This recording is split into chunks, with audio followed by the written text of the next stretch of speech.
Hey guys, and welcome back to my YouTube channel. I know it's been forever. I've been just abandoning my whole YouTube channel, and that's really awful. It's been like, I can say 4 weeks, about a month, and I miss it. I do. I've just been trying to figure a lot of stuff out with myself, so I didn't feel like it was authentic or sincere for me to come on here and talk about positive things if I wasn't in a positive space. So I feel like now that I am in a positive space, I am more capable of giving you guys my message. So today I want to talk about consciously living, and that basically means being aware of everything that you're doing and how it affects you in your everyday life.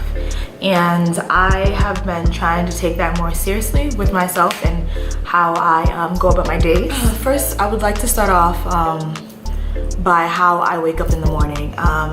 I try not to have my phone anywhere around me for the first 30 minutes to an hour of waking up, because we are literally like sponges. So whatever you see or hear those first hours of waking up can definitely set the tone for the rest of your day. So waking up to your phone and like looking at messages or going on social media or just doing anything that's slightly negative can really change your whole outlook for the rest of your day. So what I do is, I'm someone that dreams, at least recently, I dream a lot and very like in detail. So I've just been, when I wake up, I'll get my little black book and I'll just write down, I'll be having a lot of dreams. I'll just write down my dreams, and I try to kind of like get my laptop and I'll like search what certain things in my dream means. I feel like that's really cool to me, and it's like getting in touch with myself and being able to read messages from God and just being aware of what's to come, because I feel like my dreams are pretty prophetic and usually they do come true. So that's a way of getting in touch with myself, and I feel like those first few minutes to an hour of waking up is really important. So we should definitely stay away from texting and answering phone calls right away. And that used to be a really big thing for me. Whenever I would wake up and see a bunch of text messages or phone calls, I would feel like almost obligated to answer all of them, because I didn't want to be that friend that was abandoning my other friends or my family or whatever the case may be. And I had to stop doing that, because if you're taking on someone else's issues before you even take on your own, like, how do you expect your day to go? Not so good. We all have issues within our days. We all have things that bother us. We all have sad days or just thoughts that aren't so positive. And I find that writing your thoughts down is an amazing thing to do. So what I do is, I have so many journals, guys. I usually just write down in my journal what I'm thinking. So if I'm thinking a negative thought, I'm like, why do I constantly think this thought? I usually write it down and I break it down to the core. So, okay, I wake up today and I'm looking in the mirror. My head looks so big. That's a thought, okay? And then I'll write it down. I've been thinking all day that my head looks so big, right? Then I'll go deeper. Why do you think your head looks so big? Because I woke up and it looks really swole. No. Go deeper. Okay, I woke up and I didn't have my wig on, so I don't look as slayed as I usually look. Okay, go deeper. So you feel like your head looks big because you don't have your wig on. Who told you that you don't look beautiful without your wig and your head looks big? And then it goes deeper and deeper to, oh, probably someone in my childhood had told me that my head was big, and that made me feel not so beautiful. So it's like you get to the core of your issues and your insecurities and your fears or whatever it is by writing down your thoughts. I feel like not only writing down your thoughts, but just writing down your feelings as well is just really a good thing, because I know we all have supportive friends, or if you don't, I apologize. I have really supportive friends, and I can always go to them and talk to them about any issue that I'm going through, and I'm just so appreciative of my support system. And with that being said, you don't always want to burden your friends or your family with all of your issues. So I feel like writing down in a journal how you're feeling is really good, because it's like a form of releasing. Yeah, so I guess you can say I have a diary, guys. I write in my diary. Next thing I would say about consciously living, I'll go back to my first point about being on social media and, you know, looking at blog sites and all of that. It's pretty toxic. And don't get me wrong, I'm a girl that loves some tea. I love to be in the gossip, but it becomes toxic after a while.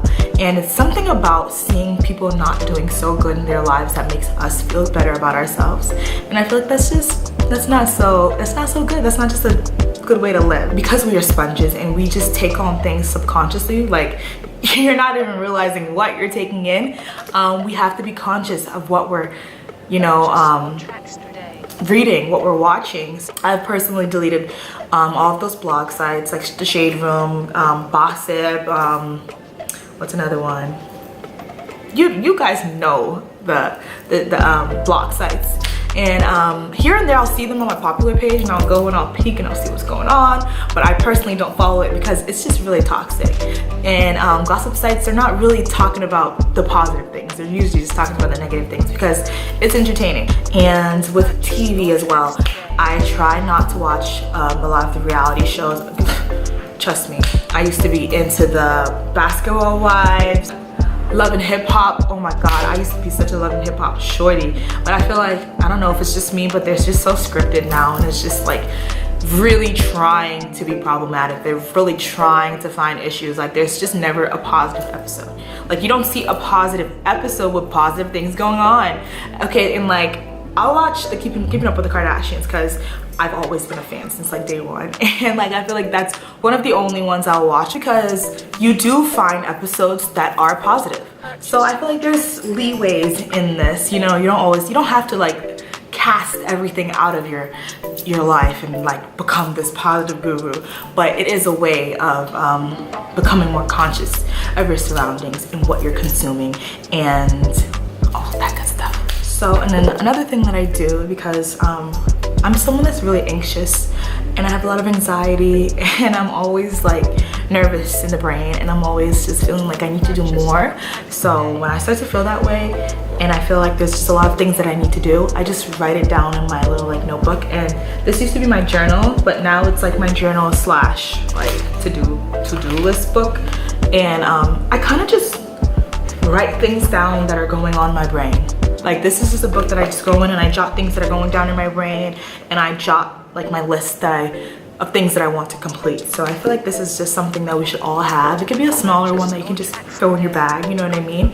And once you feel overwhelmed by the task that you have to complete, you just write it down. And there's something about writing things down that just really helps the situation. It really does, at least for me, because I feel like once I get it out of my brain and I'm putting it on paper, it's no longer in my head, now it's on paper, and I can always go back and revisit that.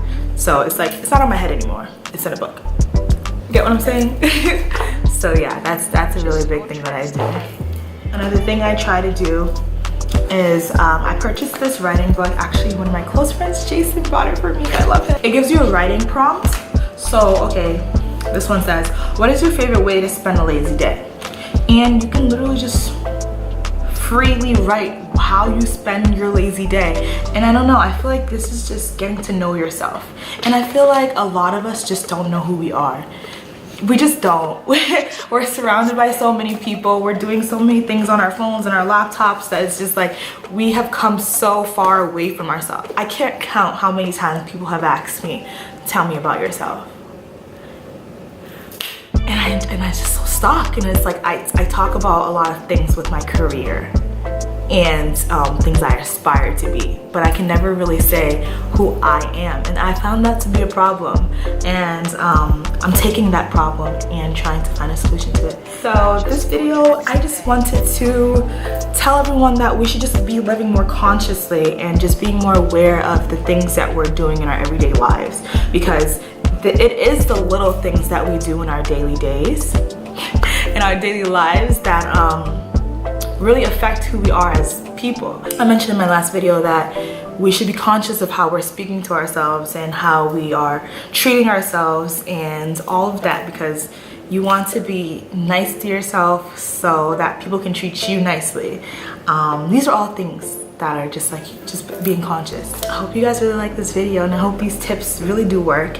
And as I always say, I'm no guru, and I'm literally working on these things as I'm expressing them to you. So let me know how these things are working for you. Comment below, tell me how this is working for you, and tell me things that you do to consciously live, because I'm learning and I want to become a better person for myself. And I hope you guys like this video, and if you do, please subscribe to my channel and give me a thumbs up. It's your girl, SincerelySanj.